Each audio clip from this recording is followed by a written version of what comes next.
This video is on quadratic basics.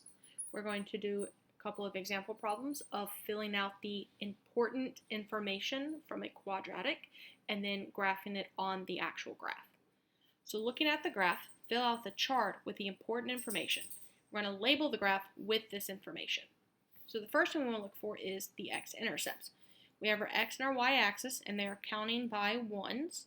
So our x-intercepts are where the graph crosses the x-axis. So we have an x-intercept here and an x-intercept here. So I'm going to label this as x-intercept and x-intercept. Now these are coordinates, so we're going to label them as this is 2, 0, and coordinate of 4, 0.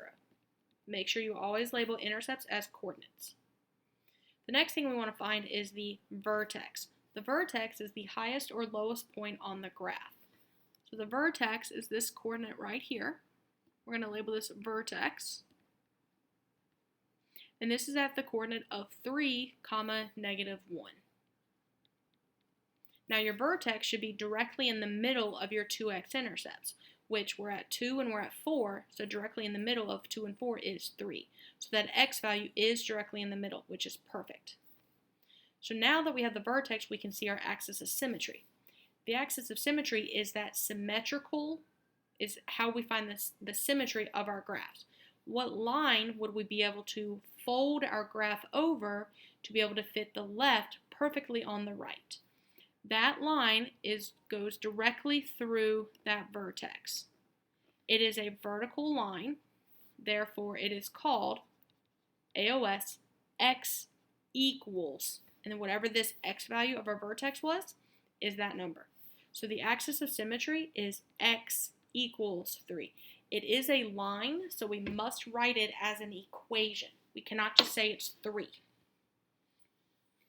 Next, we find our y-intercept, where the graph crosses the y-axis. We can see that the graph crosses the y-axis here. So this is our y-intercept. This is at coordinate 0, 6, 7, 8. So we'd say it's 0, 8. Now, because we have symmetry, we can also find the mirror of that y-intercept to help us. So we have 1, 2, 3, because of symmetry. 1, 2, 3 is the mirror of the y-intercept. We don't need to write that coordinate down, but just to be able to see the symmetry of it. Next, we can answer these questions of which way does this graph open? Since this graph is pointing up, the arrows are going up, this graph opens up. And because it opens up, this vertex is at the lowest point on the graph, meaning it's a minimum, it has a minimum on the graph. Now the value of our minimum comes also from our vertex. We've already used the x value of our vertex, so the value is the y value of our vertex. So the value is -1. Both of these come from our vertex, the axis of symmetry and the minimum value. Domain of this graph. Domain goes from left to right. There are arrows on this graph, so this arrow to the left will keep going forever, and the arrow to the right will keep going forever. So it never stops. So our domain, we would say x is an element of all real numbers. Or we can just say that x is equal to all real numbers.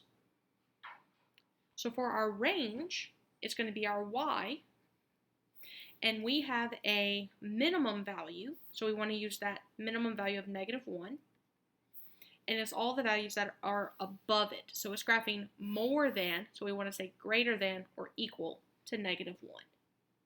And this is how we find the important information from a graph. So if we do one more, we want to again look at our x and y axis. We want to find our x-intercepts first, where it crosses the x-axis.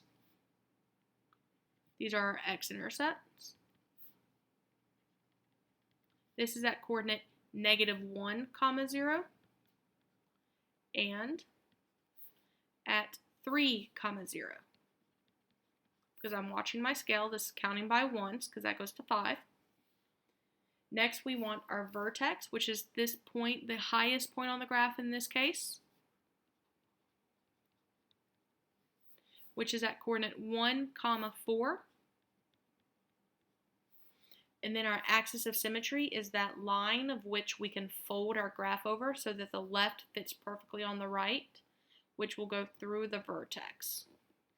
So when we label this, we label it as AOS, x equals, and then whatever the x value of our vertex is, that's x equals 1. So our axis of symmetry is x equals 1. Our y-intercept is where it crosses the y-axis. And then we can find the mirror as well. We can go ahead and find that coordinate. So it's 1 away from the axis, so 1 away from the axis. So this would be the mirror of the y-intercept. We don't need that coordinate to write down, but it's always nice to find so that we can have a 5th coordinate so we can make our graph accurate. So our y-intercept is at 0, 3.